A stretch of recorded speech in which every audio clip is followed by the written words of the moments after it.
Good morning, Mr. President, and first of all, thank you for accepting our interview. These questions are actually the synthesis of more than 50 sent by Italian lions in just over 24 hours. MD 108 Internal Communication Committee revised the text of these questions in order to reduce them to just 6. First, we are all shocked and deeply worried about the situation of war that are afflicting Ukraine and entire peoples and all over the world with them.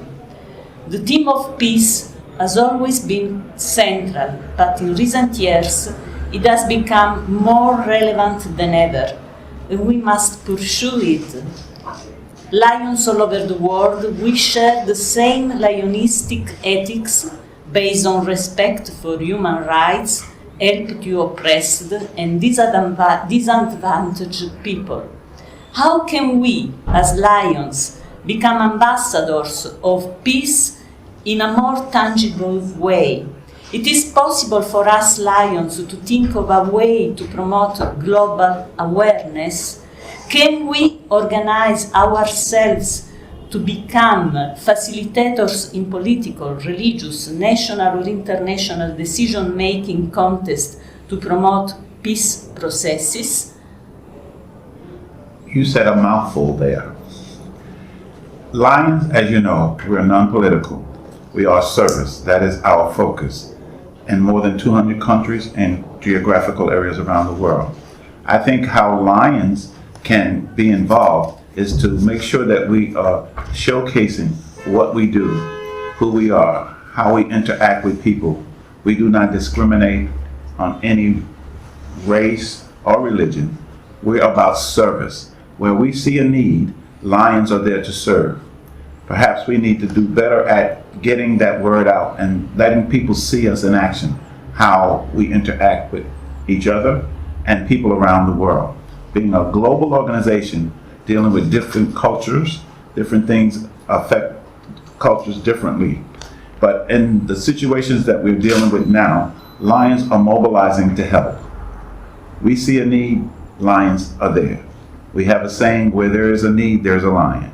And as we're dealing with the difficult situations with Ukraine and Afghanistan, lions have stepped forward to be of assistance for the displaced refugees of those countries.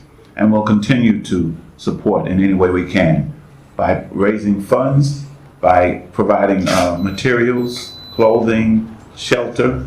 Lions are opening up their homes to a lot of the refugees to give them comfort. We know the people of Ukraine are not looking for permanent residency in other countries. They are hoping to be able to go back to their home. So to provide temporary support, Lions are reaching out. Our foundation, LCIF, Lions Clubs International Foundation, is raising funds to support the refugees in Ukraine, as we've done with Afghanistan as well. In recent years, LCI's organizational strategy has been characterized by more structured process, GAT, GMA, etc., and in an increasing focus on training that, on one hand, long-time members don't feel like their own.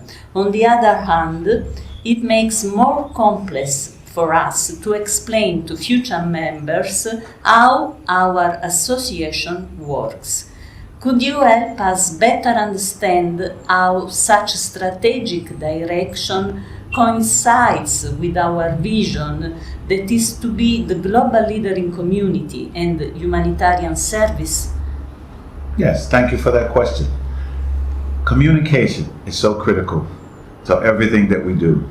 And we have to make sure that we're communicating our mission to our members at all levels of the association. Strategic planning is very important for any organization. You must plan ahead of what the future looks like. If we don't do that, we would be lost in this world. Our strategic plan is forward thinking, how we will continue to serve in this second century of service. Clubs, we have a saying, my club, my way.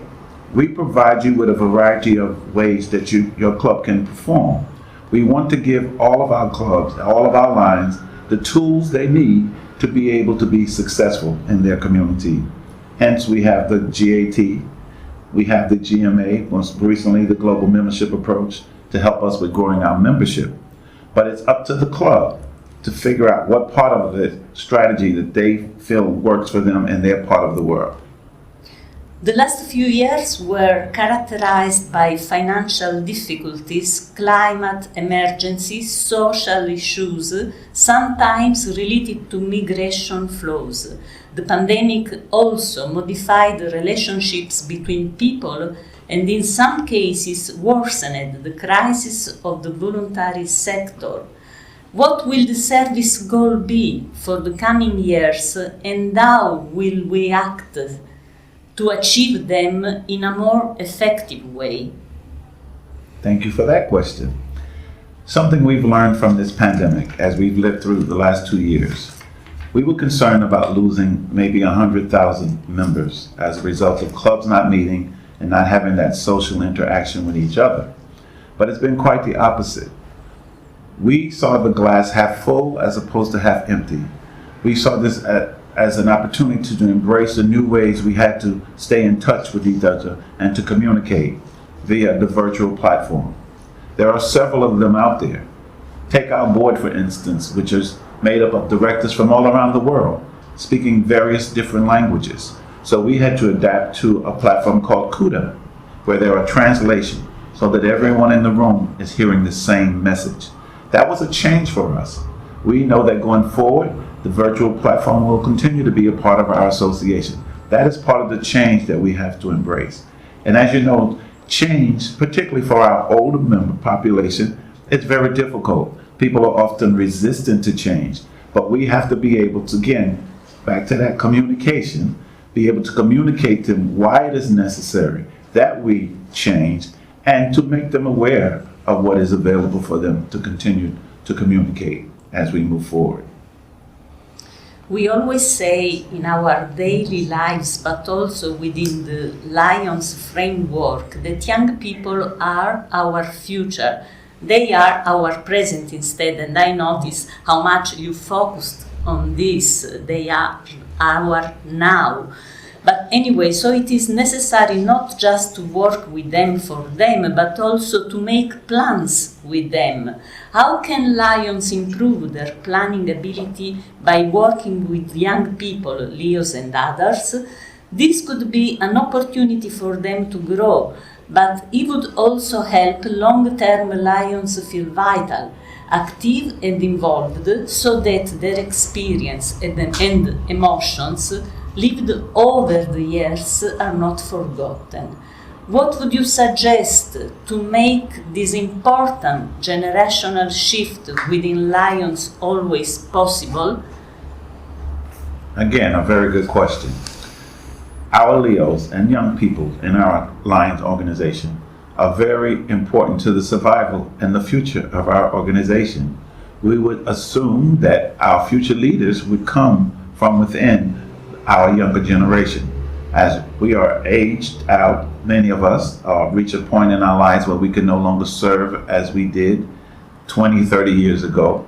It's our young people who we should be able to look to as the future leaders of our association. By us embracing them as Leos and Leo Lions and giving them the opportunity to serve and to grow and to take advantage of all of the learning opportunities that our association offer through our online platforms, that will help us. We did a survey some years ago asking why more Leos don't become Lions. And what they said, that they did not feel like they were a part of our organization. So we took focus to that and said, how can we make them feel more a part of us? We now have 2 Leo Lion liaisons serving on our international board. So they get to see the operation of the association at a very high level. They also bring a wealth of information to the board. And that's one of the great things about embracing our young people. They have the energy, they have the ambition and the drive to move forward. And when they're embraced and see that there is an opportunity and a pathway for them, I feel quite confident that we will be okay in this second century of service. You both served as a lion to help others and as an activist bringing changes and improvements in your community. Do you think that participating in politics in a non-partisan way would contribute to a profound change in the community, combining the force of service activities with the power of ideas? Again, a great question. Lions serve. Our motto is simply, we serve. We have to get into our communities and embrace all factions of our community, which will include the political arm. As you know, politics is in everything we do every day. I can remember at my very first council meeting when I was a district governor, one of the past directors say, I want you to know there's no politics in Lions. And I started to tick off every time politics reared its head. And I said, tick, tick, tick, tick, tick, till it got to a point where I just stopped. Because politics is there. We just have to be careful how we embrace it into our association. We don't publicly take stands for any candidate. You know, people can support what they feel personally, privately. We don't force our opinion on anyone. People are entitled to the way they feel. But when we see an opportunity by working with our political liaisons and our heads of state or whatever, joint collaboration is only a positive, the way I see it. When I saw your promotional video, I was moved by the incredible passion that you put in all you do, but also by the emotions you are able to convey. Since you started your travel as international president last July, do you think you received more emotions from the people you met or transferred more passion and humanity to your audience? I think it's both ways. I really do. I've heard from so many people as I travel how impressed they were and how they could see my passion and that it truly comes from the heart. I always tell people, people can tell the difference when it's lip service or when you truly believe in what it is that you speak. I love this association. I joined Lions 38 years ago. I joined to serve in my community, not looking for a position, not to be served. But here I sit today as the international president, and I believe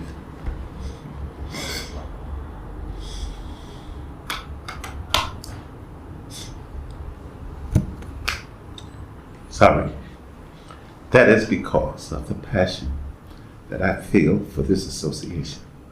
And I say to people who join our organization for a lot of reasons, not always for the reason of serving, but to be served.